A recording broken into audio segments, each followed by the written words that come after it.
Hello and welcome to Centurion Golf Club here in Hertfordshire, where today, 10 days ahead of the press embargo on the new Ping I irons, Golf Monthly have been given the first chance to put them through a full and thorough test. Now this has a better strength to weight ratio, which means it's lighter but it's also a little bit stronger, and that helps Ping really refine where they've positioned the weight in this head, just to help that ball flight, just to help the forgiveness as well. Ping have also made some really important changes to the custom tuning port that sits in the back of the head here. Now, firstly, that's concealed, so when you set the club down at address, you don't see it, so it still has that look of a really simple, traditional looking iron. But they've also put it lower and deeper into the face. That really should help improve the quality of strike and the sound that you get through impact, whilst also aiding the forgiveness properties of the golf club.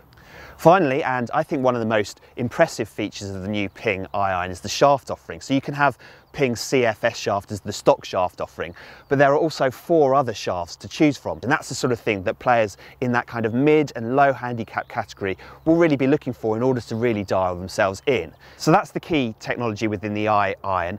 Now it's time for us to put it through its paces. So we have the GC2 launch monitor to give us some feedback. We'll be able to hit a series of shots really to put it through its paces and to see whether there is that little bit more forgiveness, that little bit more distance, and see how the feel stacks up as well. So should be a really interesting test. Let's give it a go.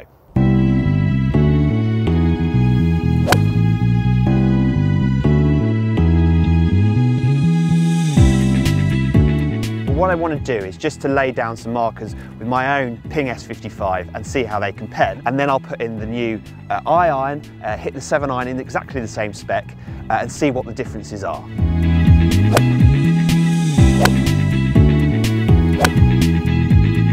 And that one carried 153, so there still is a really good amount of forgiveness in there, and again that's something I've really enjoyed. So it'll be interesting to see how the forgiveness changes with the I version. The disparity there between my best shot and my worst shot, I think, was only about 6 yards there in terms of carry distance, which shows you just what you're getting with the S irons. Now let's see how they compare to Ping's new I iron.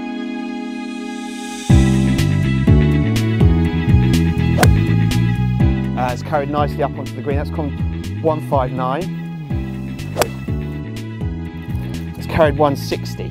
Fairly consistent as well. It's nice to see that consistency from the S55 hasn't been lost. It certainly is a little bit longer than S55 as well. That's right out the bottom, and it's pushed. It's not a nice shot, frankly. And it's got onto the green. It's onto the right-hand side of the green. It's carried 159. So knowing that even with my worst strike, I can get over that front bunker is reassuring to know. Okay, so we've now moved right to the back tee here. It's 192 on the card. Pin's right at the back, so it's playing more like 205.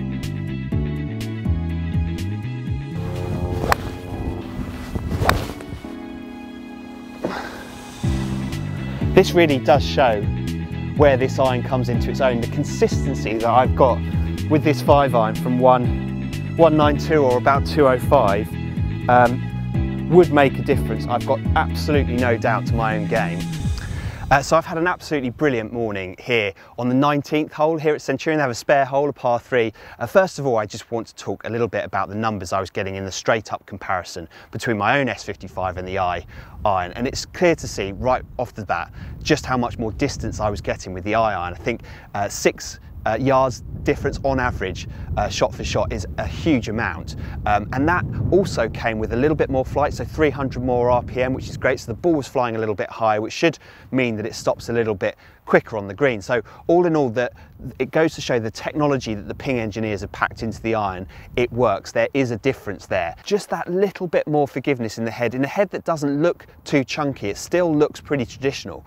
I was just getting a ball flight that was strong, it was long, and wherever I hit it on the face, I was always clearing that front bunker, which when back there when the distance to that front bunker was about 185, knowing that I'm always going to get it over that front bunker, even if I hit it right out of the toe or right out of the heel, is a huge benefit to me. So the Ping I irons, I've been really impressed with the performance that's been on offer here, really impressed. I think if you're about to go out and thinking about testing some different irons on the market, and you're looking at the thin top line end of the market with ultra feel, or you're at the other end of the spectrum where you want something ultra forgiving, I would definitely add the I iron to your test list as well, because I think there's performance attributes for both sets of players in there. Certainly if you're somebody that is a mid-handicapper, you want feel and you want forgiveness, you must test this iron. There's plenty of performance in there for you.